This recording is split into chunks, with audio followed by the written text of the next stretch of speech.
Ah, la slide la plus importante, l'équilibre. Donc, comment réussir à ne pas burn-out? Quelle est la recette de l'équilibre? Vous savez, parfois on a l'impression qu'on marche sur un fil de rasoir. On a l'impression qu'on est en haut du vide, il y a du vent, on a du mal à se tenir. D'une minute à l'autre, tout est fini. Et bien, souvent, le quotidien de quelqu'un qui est tiraillé entre plein de choses, c'est ça. C'est il a l'impression que tout va s'effondrer, qu'à la fin du mois, il ne va pas y arriver, qu'il est en dernière minute sur tout. Eh bien, je vous propose qu'on va décomposer ensemble une recette de l'équilibre pour pouvoir comprendre comment réussir à être équilibré dans toutes les dimensions. Tout d'abord, la première dimension, c'est nous-mêmes, un être humain. Nous sommes composés de 3 grandes catégories. Le premier élément, c'est la chair, c'est le corps, c'est le véhicule de cette vie, c'est le moyen de pouvoir vivre.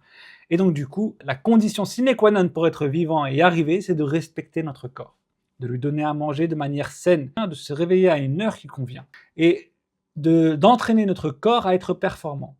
Ça paraît simple, ça paraît bête, mais la première chose qui permet de pouvoir être équilibré, c'est d'avoir un corps qu'on a protégé. C'est une amana, c'est un dépôt, il faut le protéger.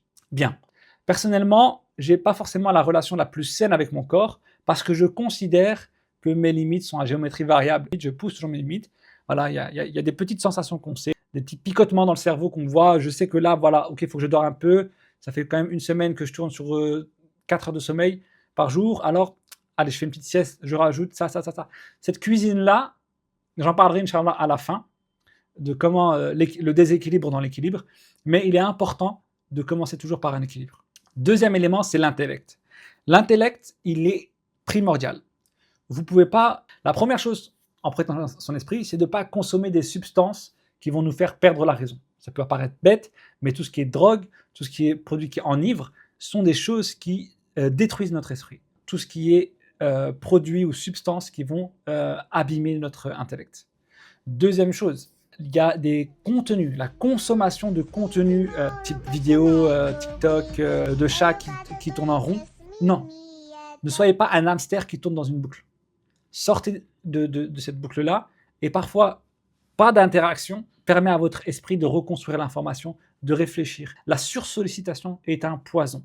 Ne rentrez pas donc dans une boucle dopaminergique qui vous rendra donc incapable en fait d'être endurant, incapable de ne pas avoir de récompense immédiate, incapable de pouvoir chercher une information pendant plus que 5 minutes. Ça ne suffit pas juste de le protéger, il faut le cultiver, il faut le nourrir. Et pour le nourrir, vous avez besoin d'être dans un environnement où vous avez des personnes qui sont plus smart que vous autour de vous. Vous avez besoin d'être avec des personnes qui vont vous challenger. Si vous êtes toute la journée avec des enfants de 2 ans, il y a un moment où vous allez dire « Est-ce que je suis devenu un enfant de 2 ans ?» Il faut constamment être dans l'équilibre de l'alimentation, de l'environnement. Troisième élément, c'est la spiritualité. C'est ce qui permet de pouvoir donner à toute cette dimension d'harmonie un sens. Parce qu'on a beau avoir le corps en meilleure santé, on a beau avoir l'intellect le plus sharp, si on n'a pas une spiritualité profonde, un lien avec son créateur, on sera incapable d'être équilibré et à la moindre épreuve, elle nous fera chavirer. Ce que j'aimerais aborder avec les équilibres, c'est savoir que parfois on me dit j'ai une famille, j'ai des engagements, j'ai ma communauté. Sachez que si vous voulez réussir un side project, le mieux, c'est d'avoir chacun de ces éléments qui est inclus dans votre side project. Que vous soyez dans vos engagements, que votre famille, elle y soit, et que vous soyez dans l'engagement avec la communauté ou au service de la communauté. Donc 3 éléments qui sont indispensables. Mais jamais il faut que vous ayez un déréglage. Par exemple, si vous prenez une responsabilité dans votre side project et vous commencez à perdre de votre capacité à gérer vos responsabilités dans la famille, à ce moment-là, on risque gros. Donc restez toujours vigilant sur l'équilibre qu'il existe entre les responsabilités personnelles, familiales et communautaires. Et le dernier, dans le cercle des responsabilités, c'est un moyen, si on veut, de pouvoir réussir à commencer. On m'a posé une fois la question de Omar, comment est-ce que tu trouves cette énergie? Maintenant que tu as trouvé un projet, comment ça se fait que tu arrives à rester régulier? En fait, être régulier tout seul, c'est très difficile. Et je vous invite avant tout à prendre un frère, une sœur, un ami, quelqu'un avec vous par projet et lui dire, écoute, là j'ai le projet de changer mon corps et de retrouver la forme. Je te propose que tous les samedis à 10 h, on est au parc ensemble. Qu'il pleuve, qu'il tonne, quoi qu'il arrive, il faut que tu sois avec moi. Deuxième type d'exemple, j'essaye de retourner à la mosquée et d'être un engagement dans ma prière, en collectivité. ben, je prends quelqu'un avec moi, on essaye de le faire à deux, avant d'arriver à maintenant, je vais rajouter, j'ai mon engagement de Asr avec un tel, ben, je vais prendre l'engagement tout seul. Ça va être une petite secret entre moi et Dieu. Et à la fin, lorsqu'on a passé ces deux étapes, la première chose, on prend un engagement avec quelqu'un qui nous aide à le retenir. La deuxième étape, on prend des engagements avec Dieu.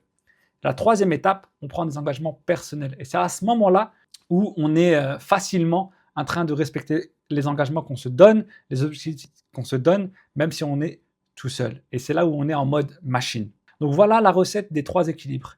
Mais ces trois équilibres ne sont pas parfaits. Pour pouvoir réussir à faire des choses, parfois, pour pouvoir sortir du trou, d'arrêter la procrastination, de commencer un projet, il faut parfois casser l'équilibre. Peut-être peu dormir pendant une semaine, en faisant un peu violence à son corps, ou bien être un petit peu violent intellectuellement en avalant des livres. On a besoin de faire ce petit sprint, mais pour faire ce petit sprint, il faut qu'on ait construit en amont un ensemble de routines stables, un ensemble d'éléments durables.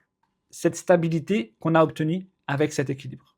Une fois que vous avez fait votre sprint, vous êtes légèrement déséquilibré, vous revenez immédiatement à l'équilibre. Et c'est itératif. On a un sprint, on sort de l'équilibre, on revient à l'équilibre. On est indisponible pour les parents pendant quelques temps, on revient. On est indisponible pour les enfants, on revient. On a disparu de la communauté, on revient. Mais jamais pendant plus d'une certaine durée. Ça dépendra des gens, une semaine, 2 semaines, et là,